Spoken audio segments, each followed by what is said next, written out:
All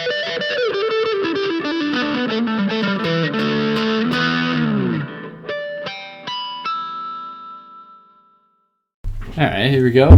Hey, y'all. I'm here with Alex again. Alex, Hi, how's it going? for those of you that haven't listened to the other Foucault talk on the archaeology of knowledge, Alex, perhaps you'd like to say something about yourself for anyone just tuning into this one. Yeah, I'm a second-year master's student at Western University, and my research is on Foucault, primarily his early stuff, and specifically the archaeology of knowledge. So Dave and I did a two-part podcast about the archaeology of knowledge, and now we're following it up with the order of things. So I don't know if it would be better to listen to this one first or the archaeology of knowledge. I think you'd have to start. First. You'd have to go back and forth. You'd have to It'd be like trying. I remember in one of the courses we took on Derrida, our prof made a joke about reading Derrida and then reading Plato. Like, how do you read Plato without reading Derrida, and how do you read Derrida without reading Plato? Sure. It's like what comes first, but especially in the case of this, right, where so much of what he does here is readdressed in the archaeology of knowledge. Right, but also the methodology or the techniques or intentions that he does in the order of things, he talks about those and explains them in the archaeology of knowledge. Yeah, so if anyone, it's up to you. Dealer's choice, I guess. If you're, yeah, exactly, yeah. If you're listening to this one first, you'll probably be fine, but I don't know. If you take this really seriously, you might have to go back. But here we are with the order of things, nevertheless. And we were talking before starting this, not exactly sure where to start, because it's a little bit confusing, whereas we could start from the preface, but at the same time there's also an urge to jump right into Las Meninas. But at the same time we were saying that there's not that much to say about Las Meninas, so we'll just start with the preface, in which case Alex, what was it that you wanted to bring up? Right, so one of Foucault's central topics, especially in this text I would say, but that he mobilizes in his later work, is the idea of the episteme, which is his term. He defines it as the epistemological field. I'm looking at page 22 in the preface here. Where does he say? He talks about it as the space of knowledge. In this account, what should appear are those configurations within a space of knowledge which have given rise to the diverse forms of empirical science. So it's like the epistemological conditions at any one time, and what we mean by that is, or what Foucault means by that is the conditions that determine what can become knowledge. And what counts as knowledge and what counts as pseudoscience or something of that ilk. Yeah, absolutely. And we think, how would epistemology derive? Obviously, There's obviously an etymological connection there between the two. One thing that I think is really interesting, and this is I would say the overriding theme of this text, is that the connections between different discourses within the same episteme are greater than the connections between two discourses that are in different epistemes. So I'll give an example. This text is in part his attempt at giving the history of three different sciences, right? So general grammar, the analysis of wealth, and natural history. So his point is that natural history, the discourse within the classical episteme, is more connected to the other discourses within the classical episteme than it is to biology, which Foucault thinks is the descendant of natural history, but also very different. So, I mean, it's hard. I can't remember the names, like the actual figures that he talks about, but someone like Darwin would be less related to the classical episteme. So even though traditional histories of ideas would want to say there's a direct evolution, if you'll pardon the pun, between natural history into biology, Foucault's point is those straightforward histories of ideas that want to see continuity and ignore discontinuity are missing a large part of the history of ideas. Yeah, for sure. I like that. Was a good way to put that. And I hadn't thought about it in those terms, especially the distinction between two different discourses that occupy two different epistemes, even if they might be somewhat related, right? From the transition from natural history to biology. He's definitely not saying there's no connection. Mm-hmm. He just wants to question and I'd say like undermine the lazy connection, or like the taken for granted connection that he sees a lot of intellectual historians making. Right, and that's one of the things he brings up in the archaeology, where he says something along the lines of, or as you corrected me last time, you said that it's not as though Foucault was just laying out a telos, right? He says in many ways this could have happened any possible way, right? Which is something that he wasn't perhaps quite as clear about as he could have been here. Yeah, where it seems as though you could read into it and say, oh well, these are just these processes from age to age, and then you had these different things develop in accordance with the conditions of the previous episteme. And again, like that point that he makes is in distinction from the traditional like history of ideas that would want to say, or sometimes tend to say, well, we had natural history, so that the next necessary step in the analysis of life is biology proper. Mm-hmm. There's some type of like determinism or necessity in the development of ideas. Yeah. Again, like we can get into this later, but within the modern episteme in particular, right? Like Foucault's criticizing that people who would want to see a teleology to history, right? So like your Hegelians or... Yeah. For sure. And I know... I'm sorry, I'm going to bring up the Borgia thing. So in the preface, he mentions Borgia's saliva, right? He talks about that as the kind of platform from which things can come into being, or like it allows for the condition of their possibility, in a sense, as that is the base on the tongue or whatever. Right. And then from there, all things are supposed to derive, right? But it's only a condition, and that condition is contingent. Right, thinking about the episteme, how things might change across time, and how that very base changes. Where I think one of the important things to take from that is that it's not as though there's always this kind of neutral base. And from the classical age, or we look at the Renaissance or whatever the conditions were, or the discourses prevailing that time, it's not as though they all came from some kind of neutral, flat base, and they just sprouted up. And they just happen to be like a different plant, like if I were to stick with that analogy. But that even in what we often take for granted, the conception of something coming into being is not in itself neutral. It's something that abides by a certain logic, certain codes, a certain order, right? What is allowed to come into being, essentially. Right. And again, like we can get into that a little bit more later, I think, where we might flesh it out a bit more. But I think what you're getting at is he talks about modernity as the episteme of history, right? Where I think you're right, like that.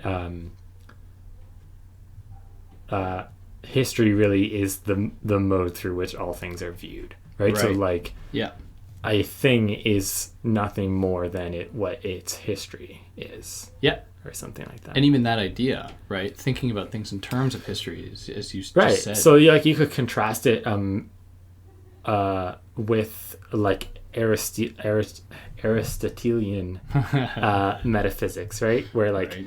the spider is being spider. Is its spiderness. It is its telos, right? So there's no history there, right? Yeah. Like it doesn't matter what the spider did a day ago. Yeah. That has no weight on what it's being spider today, right? And there's also no idea of like, special evolution, Right. right? So there's a void of history in that model, I would say. Yeah. One other thing I wanted to mention about the episteme, just kind of like as laying the groundwork, I don't have the citation right in front of me here, but he makes it clear at one point that there's only one episteme at a time.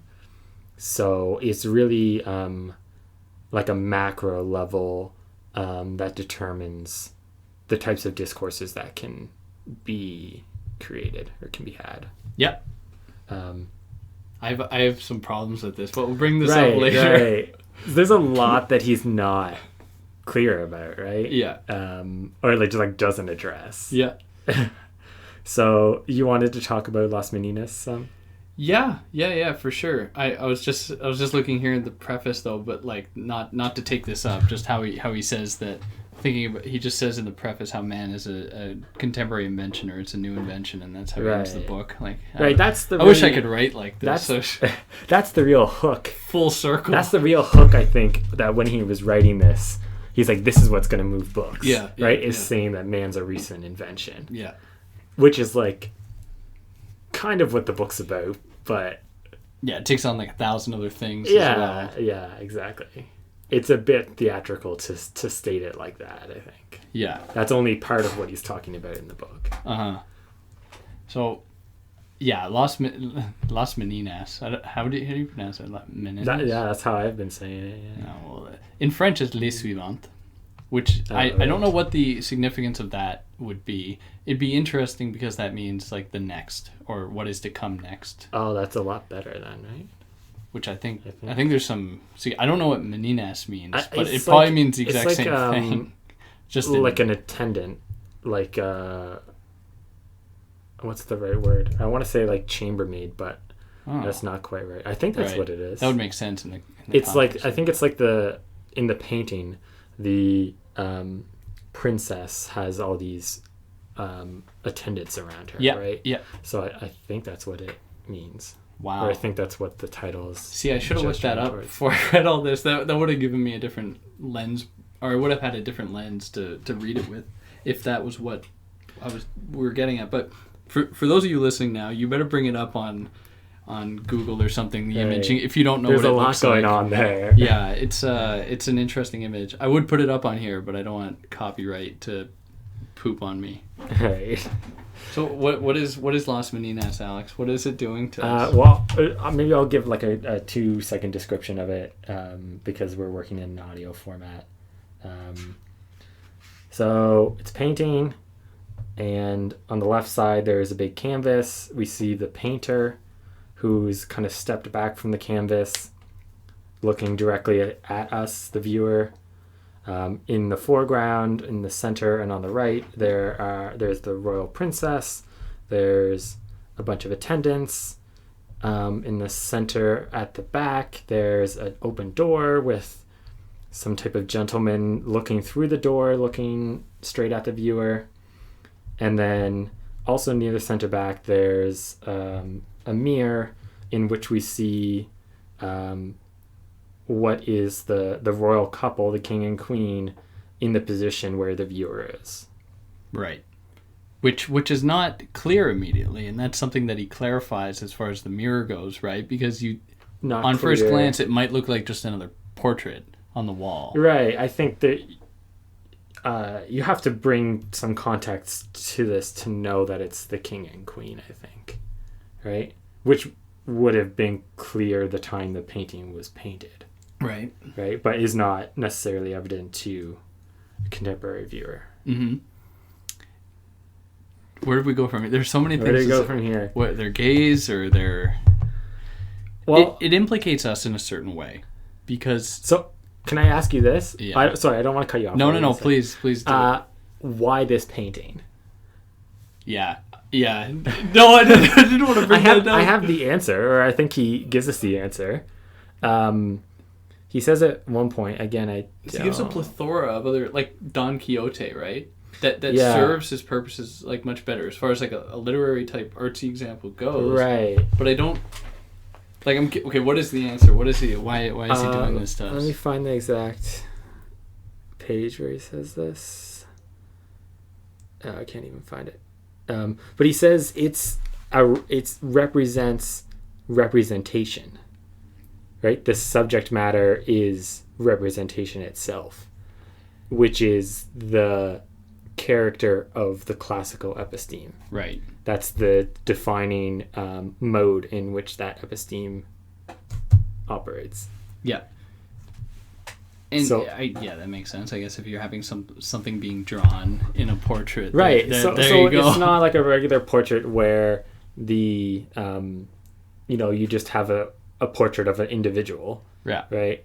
And it's also, I think, distinct from paintings where the painter shows themselves at work, in which you might say the subject is painting. Yeah. Or painterly life or something like that. Yeah. But the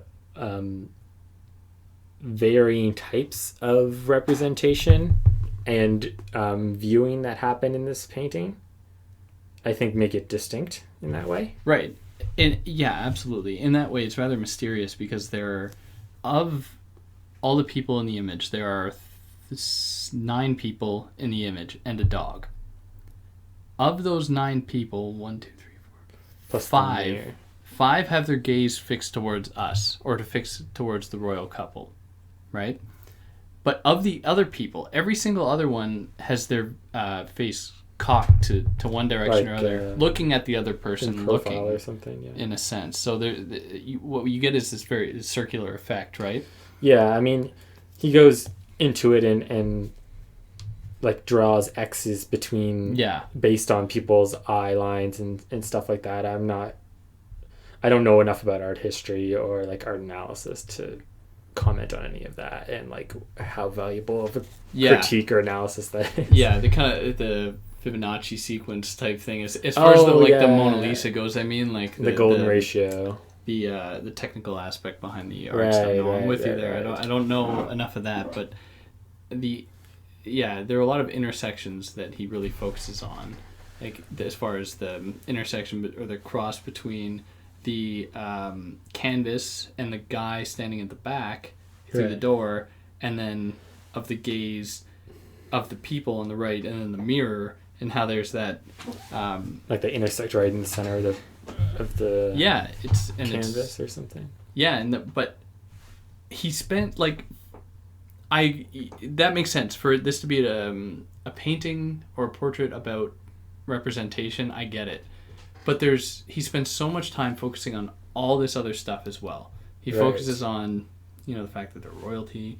He focuses on that, all the intersections, all the technical aspects of it that seems, if we were to just take it as being an example of representation or a representation of representation by analyzing the portrait, he goes much further than that. Yeah. And I'm like... Yeah. And then he goes and does it with Don Quixote. He's like, yeah, you can see this here as well. And it's like, well, why did we need one or the... Why did you have both? It seems as though... Right. So I think Don Quixote for him, or Cervantes, is important because Foucault thinks he's on the threshold between 2 epistemes. How so? I don't know. This is the mystery, the Foucauldian mystery. I mean, Cervantes is doing a lot more than just representing, right? Yeah. So I guess he would be between like a Renaissance episteme and the classical episteme of representation. When was Don Quixote? 1500s. Something like that. Yeah. Yeah, but you're right. I'm not. I don't find all of his analysis of Las Meninas or Don Quixote clear in how you apply it, or like what it says about his like macro level argument. Right. In a sense, it feels a little bit superfluous, but I Yeah. don't want to say that of No, him. no, certainly not. I mean, I would be interested going back and rereading it after finishing the text and seeing like, oh, does it make much more sense now? Yeah. You know, or like, is the necessity of those passages much clearer now? Yeah. Yeah. And yeah, that would be especially good, having actually read the whole thing and seeing where he goes with it. I mean, Don Quixote is really, really interesting. I mean, have you read it before? Or like, No, I read haven't. it? I haven't actually. I've only read passages, but it's like very has like so many levels to it, right? In which it again like represents authorship and represents representation in a literary work, Right.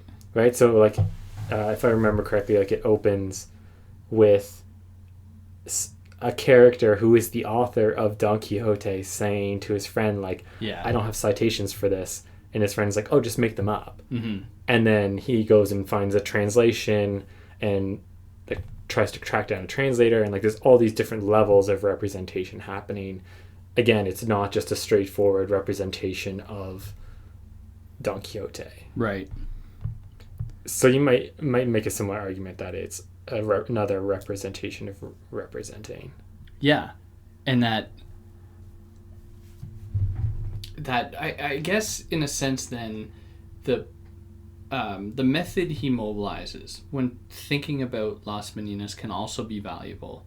And in that way, you know, whether it be an epistemic analysis or an analysis of the episteme, we enter into kind of like a hermeneutic territory where it's like almost exegetical, right? We're digging into like a specific text, and he's sort of opening up the terrain for, you know, what he's going to do with archaeology here. It's like, how deep can I go with, like, this is how I read it, because there were moments when I'm like, okay, I don't see how this is going to be relevant, just because there's so much like that he takes up in like Las Meninas, that I don't see how he's going to string this all together. So I had that moment when I'm like, okay, let's try to think of the method here.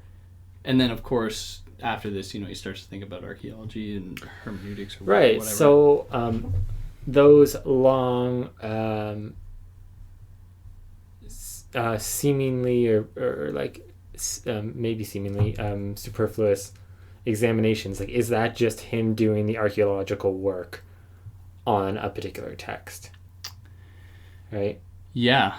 But then archaeology of knowledge Foucault would be like, see, I'd be curious to see what archaeology of knowledge Foucault would say specifically about his analysis of Las Meninas. Like, what perhaps, if there's anything missing, like, to what extent does he not account for let me reframe that. To what extent does his analysis of Las Meninas here perpetuate and promote the notion that there can be something kind of traced through a given cultural artifact, right? It has a telos, it has a history, it has all these connections that can be with enough rigor traced, which I feel like is something in the archaeology is like, okay, it's not that simple. Right. And he wants to avoid that. He wants to like, right? Like the thing I always go back to is read texts or statements as monuments, not documents, right? Yeah. And for him, that means not coming to a text with a anticipated meaning or teleology or like meta-historical narrative that you want to fit the text into. Yeah. But at one point in the archaeology knowledge, he says like something like, I've replaced all these other categories that we traditional intellectual history used to use, like the author, the oeuvre, or the corpus, and come up with my own categories. But like, how do I justify this? Are they any better?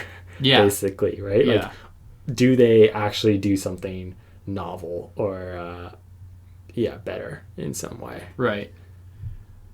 So I think I mean, with Foucault, you're always wondering like how much of the way that he writes is genuine and how much is like affectation, right? Or just like performance, right? So like, does he actually think there is a risk of him performing the same type of operations that he is critiquing? Or does he just want to perform that self-analysis and like self-awareness to forestall critiques of him that he sees as like potential? That's a whole other question about like method, and you have to be careful about trying to like read someone's psyche into their texts. Yeah, especially because we'll enter that terrain of the unconscious and stuff like that. These kind of universal reference or whatever. Yeah, they get to the sticky territory. But like, I think the question's definitely there. Like, does he genuinely believe that he is susceptible to that risk? I'm not sure. He strikes me as a person, because he says at one point, I can't remember where, but he's like, don't expect me not to change, right? Don't expect me. Yeah, it's right at the end of the introduction to the archaeology of knowledge. Right. Like, don't expect me to like hold one opinion about something, because that's not what like doing whatever this is about, right? There's an even, or what I think is an even like more powerful, or maybe just a different iteration of that idea, where in an interview he said he wants his texts to be like fireworks or like explosions, and to like self-destruct after use. Something like that. I'm done with this. Well, I read that as not even more than just his own use, like after the text is written. Yeah. Right? It's like when he was alive, you should be asking, what's Foucault's next text? Not like, what has he just written? Yeah. Like, what's he going to do next? Yeah. Yeah. Can I suggest that we talk about like the argument that he makes in this text and like the different epistemes that he draws out? It's fine by me. So I would say like the main topic of the text is the classical episteme, right? Yeah. And its iterations in the analysis of wealth, natural history, and a general grammar. Right. Right. And he claims that like I said, like the mode that episteme works in is representation. Right. I don't know. Did you have specific questions about that? As far as language goes, I do. So okay. if we, and he has that kind of odd part. He says that Hebrew retains the trace of similitude, or of semblance, I guess, to a real like referent more than other languages. It says on page like 40. Yeah. There's a. Where did it go? He said something about that. I'm again not gonna be able to find the quote right away, but Hebrew words have quote fragmentary monuments of pre-Babel language. Yeah, which was full similitude. I mean, that caught my eye because he used the word monuments in particular. Yeah. But yeah, why Hebrew? I don't know. Like, I don't know either, because like we think of the Tower of Babel, like of course we think of the Old Testament in that way, right. But no, and I was a little bit resistant to that, because I was like, okay, how is he romanticizing in a sense this kind of like this kind of originary type language? Is there a possibility of that? Of course, he's only speaking through that particular episteme, like whatever logic pervaded at that time. But now, of course, the conditions have totally changed. We think of like language proliferating endlessly and flowing through time and space or whatever. But that really stood out to me. And from there, I started to think about representation and how like language develops its meaning. right, is not necessarily being associated with a referent per se, but then you enter like his argument around sympathy and antipathy, kind of the conditions that allow for language to develop their meaning in relation to other words, as opposed to necessarily being in relation to like real thing, kind of moving through those epistemes. So I have a quote here that might help our previous discussion of Don Quixote as well as what you were just saying. So page 47, he says, quote, Don Quixote is a negative of the Renaissance world. Writing has ceased to be the prose of the world. Resemblances and signs have dissolved their former alliance. Similitudes have become deceptive and verge upon the visionary or madness. Things will remain stubbornly within their ironic identity. They are no longer anything but what they are. Words wander off on their own, without content, without resemblance, to fill their emptiness. They are no longer the marks of things. They lie sleeping between the pages of books and covered in dust. So I think he sees the Don Quixote as bridging the Renaissance and classical epistemes, moving from an episteme, the Renaissance one, in which words were somehow still tied to the referent. Yep. And like you think of a lot of like religious texts, and again, like this is not my specialty, but where the appearance of a word was itself powerful and tied to its referent. And Don Quixote moves into the classical episteme in which there is that tie between referent and its word has been cut, and then that leaves the world open to all the miscommunication, misidentification, and madness that Don Quixote demonstrates. Right. It makes so this is like the tie back to the title, right? Like it makes the world a world of resemblances rather than a world of order in which words are tied to the things they identify. Right. But he makes that distinction between, when he says that on page 27, he says that this is why sympathy is compensated for by its twin, antipathy. Antipathy maintains the isolation of things and prevents their assimilation. It encloses every species within its impenetrable difference and its propensity to continue being what it is. Whereas sympathy is that thing that allows things to have that similitude, that resemblance to other significations, whatever, to other forms of language that have already moved away from the terrain of the referent, of the real, of the world. But then then we're stuck in this.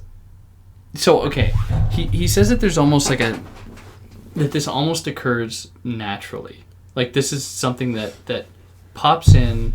This is one of your gripes with like him? In a sense, like he and a lot of my gripes are really resolved if I consider the archaeology of knowledge. But here it really seems as though he says that, okay, you have this kind of phenomenon where only things can come into being precisely by their negation of other like signifiers or whatever, other linguistic things, or by their having accepted that thing, right? And we can think of perhaps Derrida here, the différance type thing, right. Where you are not so much designated by what you are, but precisely by what you are not. Those things that you can slip away from. But I was wondering, in a sense, to what extent does something like force play a role, where there is a very calculated attempt to bring certain things into being, certain linguistic things into being. Okay, your critique is different from what I thought you were going to say. I mean, I'd be curious to hear what you thought I was going to say. We can mention that later. Remind me. I don't have a good answer for you. Because there seems to be an omission of just force or like political power. Right. The answer might be in a different text, and I feel bad referring to another text, but it's in the beginning of what is it called? What was the one at the end of the Archaeology of Knowledge? Discourse on Language. Yeah. In there, I think he gives some hints. So he talks about like he expresses it in the first person, but I think what he's doing is talking about the author in general. The author's hesitance to begin a new discourse, and part of that is because of like the danger or the potential within new discourse to be disruptive. Right. But he really, the part of the point of that, the first half of that text is the author doesn't actually have that power. Like that is an invalid concern, because both the power to begin new discourse and what discourse can be begun is determined by the episteme. In that text in particular, I think he calls it like the cultural institutions. But like if we're thinking about the order of things in particular, we could talk about the episteme. And the danger of discourse, or the revolutionary potential in discourse, is anticipated by the episteme, or like the cultural institutions. So anything that can come into being has already been accounted for in a way, which is like, that's a very un-Foucauldian thing to say, right? Because that sounds like very deterministic. Yeah. But I think his point is more about like authorship, and like whatever discourse you think you begin has already been defanged by the episteme or the cultural institutions. Defanged in the sense that it doesn't pose a risk to those existing. Right. So you're right. There is like a force that conditions the coming to being of new discourses or reference, etc. But that force is like very diffuse and general, and it's not like in an individual person or institution or anything. There'd be no locus of power. No. But you're right. So he does give like a bit of an account there, or like gestures towards his account of like the creation of new reference or new discourses like that. Yeah. I don't know. Does that answer? Yeah. No, for sure. Because it so much of me just wants to think of the possibility of like resistance, but obviously like where there's this power, this is what I've been working on recently, actually. Because not satisfactorily. Because it seems then, if we accept like what you said, which I think is exactly what he's doing or what he would say, it's that we can only ever see these things occurring retroactively. Right. And we don't know when He does specifically say at one point, I don't remember if it's in the Order of Things or somewhere else, but you can't really see or understand the episteme that you're in currently. Yeah. Right? So you don't have that type of self-reflective ability. Mm-hmm. Yeah. How do you explain water to a fish or something like that? Right, exactly. Like, the episteme not only conditions the possibilities of new discourse or new knowledge, but like the way we think is conditioned by those, right? So like in like the modern episteme thinking historically, like you can't like step outside the structures of your thought. Yeah, exactly. In a way, right? So, and that's what he says, like in that same lecture you mentioned there, when he says that, it's all very Hegelian, and even every attempt we try to get out of the Hegelian dialectic, like perhaps that's just another way that Hegel has foreseen this possibility, right? Where by negating it, you are therefore thrown back into it, right? Right. I always think of this is a bit of a tangent, but Karl Popper has a critique of those type of logics. So he talks about like Marxism, Darwinism, and Freudian psychology or psychoanalysis as just those type of logics where they can subsume anything that would attempt to contradict them or negate them. Right. Right. I get suspicious of those. Those are yeah, no, exactly. He's exactly suspicious of them and writes of them in an attempt to reject them. Yeah. Right? I don't know if he rejects Darwinism. I don't think he would be able to go that far as like a historian of science, but he's definitely suspicious of the logic, right? Like he has his text on the open society, right, where he's writing against. Yeah. I guess he's writing against National Socialism, maybe. So as far as language goes, what he states is that language was never to be anything more than a particular case of representation for the classics or of signification for us. What do you think of that shift, right? what is the difference between representation and signification for you? If you could just point back to the text I don't know. Because for me, reading this the first time, I was like, I use those terms interchangeably all the time. No, I don't think he gives a satisfactory differentiation. And some of the secondary stuff I've read about Foucault has made just that critique, right? Has it? Yeah, just like he doesn't explain what he thinks the difference is. Yeah. And he uses that distinction to make a distinction, or like he thinks it's an important distinction between modes, but he doesn't I don't think he gives an answer at all. No. And like I was trying to humor him, and I'd think, okay, what is the most basic what were the two? Representation and presentation? Represent and signification. Signification. Like, what is the closest liaison I can think between like a thing in the world and the thing that represents it? And I was gonna like kind of try to think about that as being representation, but I would say like, if I saw a tree, I would draw a tree, and that'd be pretty close. Right.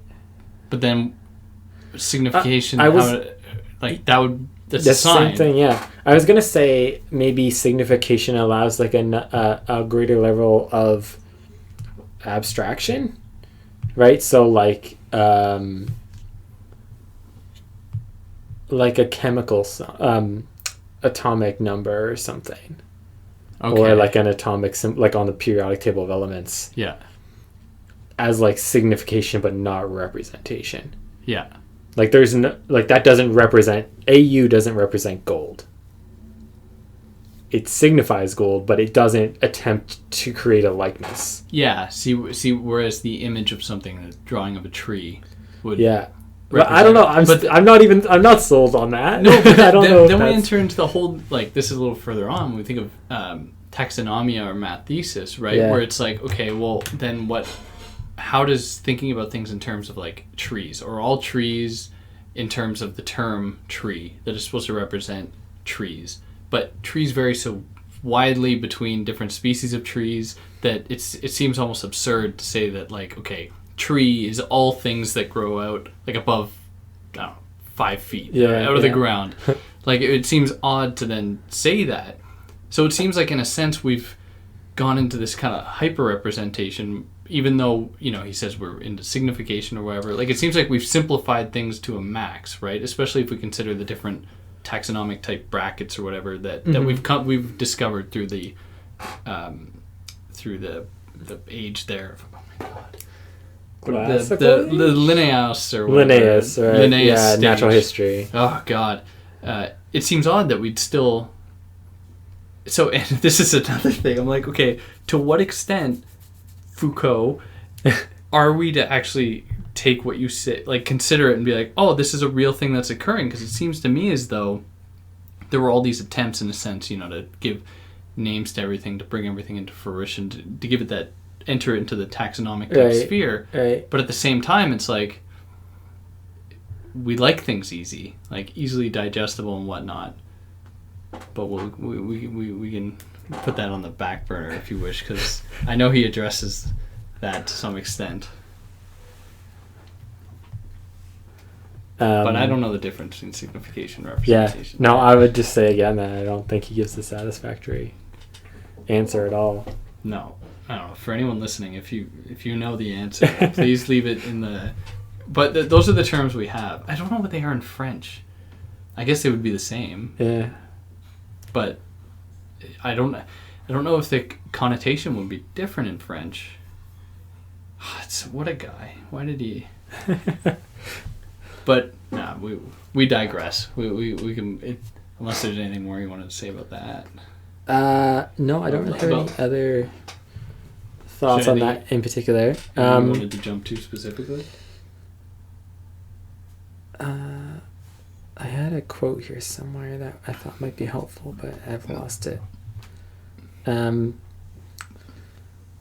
If this is not skipping over too much, I thought we might just talk about the shift that he sees from the classical episteme to the modern one. Yeah, that's fine.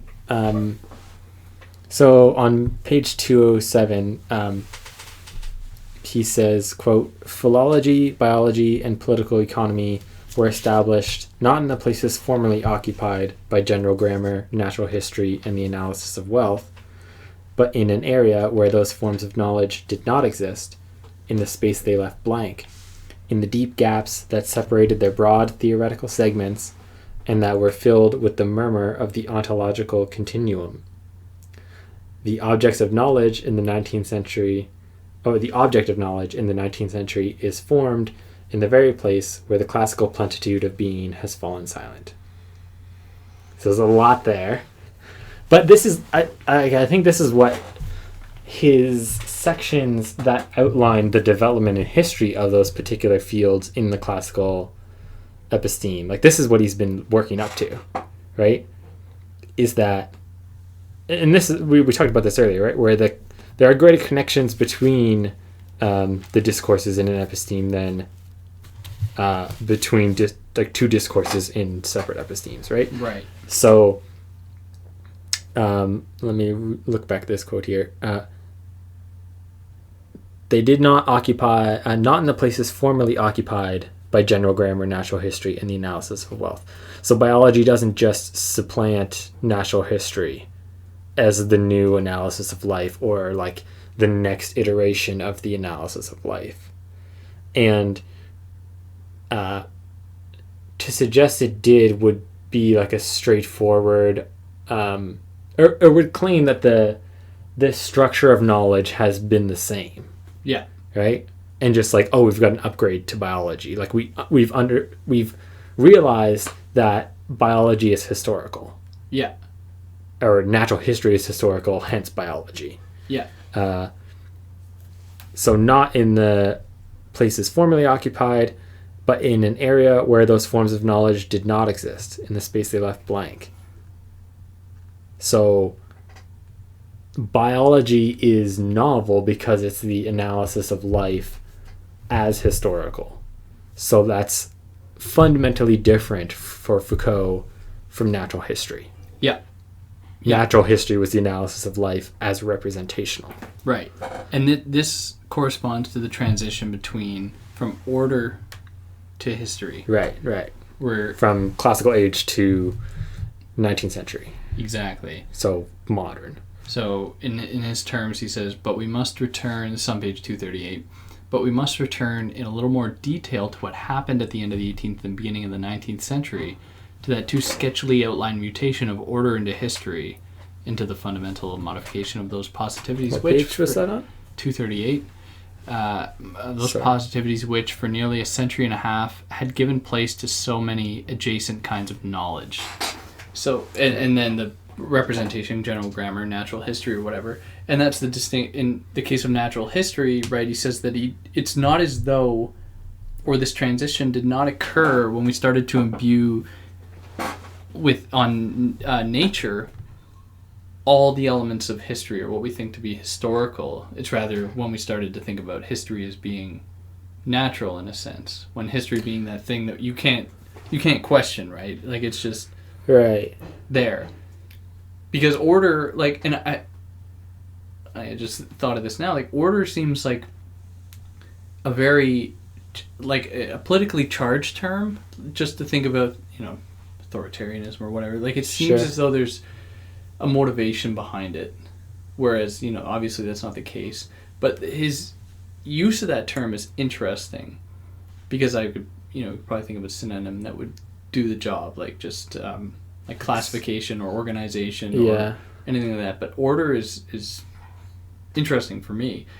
But history is like almost the democratization of that thing, precisely because it becomes our reality to the point that you can't even recognize it. Like, it's just you don't in us. You don't think order had that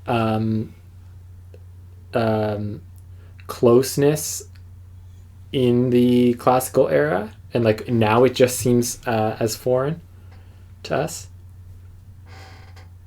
Like, I think that's a good point. I think about like the great naturalists, right? So like Alexander von Humboldt, he's the only one I can think of right off the top of my head, but where, like, of course I'm going to go out into the farthest known lands that haven't been explored yet and take vast catalogs and samples of new species, or new to Europeans species, because I'm trying to determine the order that in which those fit, and like where they fall in the taxonomy of a specific type of plant, so like trees or whatever, right? So like I could see the taking for granted of the world as fundamentally ordered in that age, just as the modern episteme takes history as So, granted. So, you think to whatever would encapsulate or whatever would signify the use of order in any given episteme or of any of those ages is something that would have been, it wasn't necessarily, they weren't aware of it, right? It's not as though we are using or mobilizing this sort of discourse, right? Yeah, I mean, I'm a little bit wary of Foucault's claim to not be able to know the episteme you're in.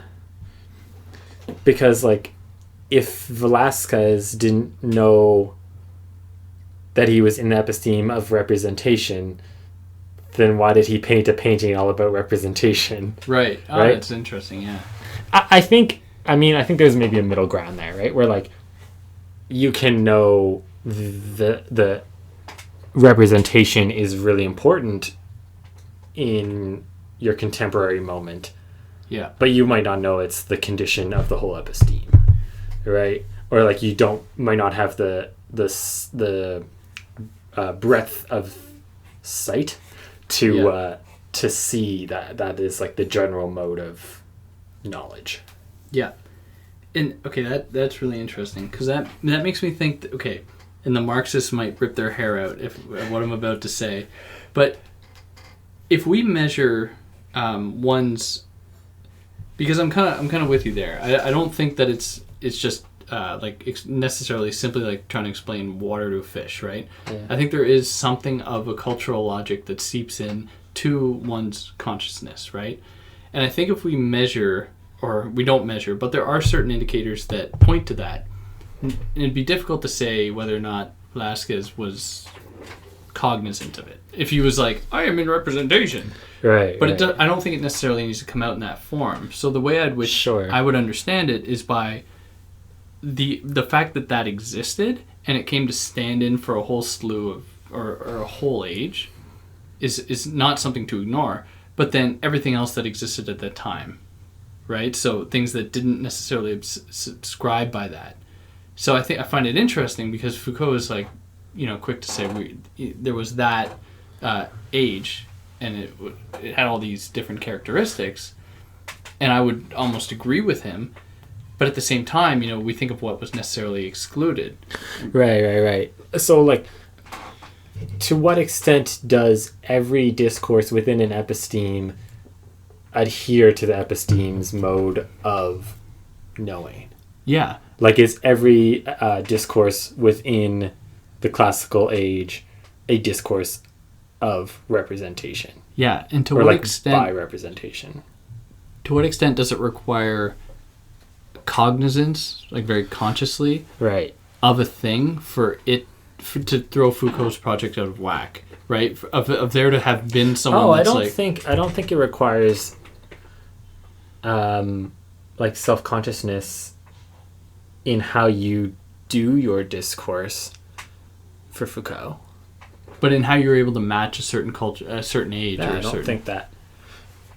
Really? I don't think that requires self-consciousness at all. No. But if such a thing did exist, right? If someone was aware, like they're like, I'm in representation. Okay, I thought you were saying the opposite. Because right, if I knew the episteme that I was in and knew like the condition of knowledge in my episteme is X, if I knew that and furthermore like did something that demonstrated that, yeah, I think that like requires a huge amount of self-consciousness. Right. And not self-consciousness is the wrong word because that means knowledge of myself.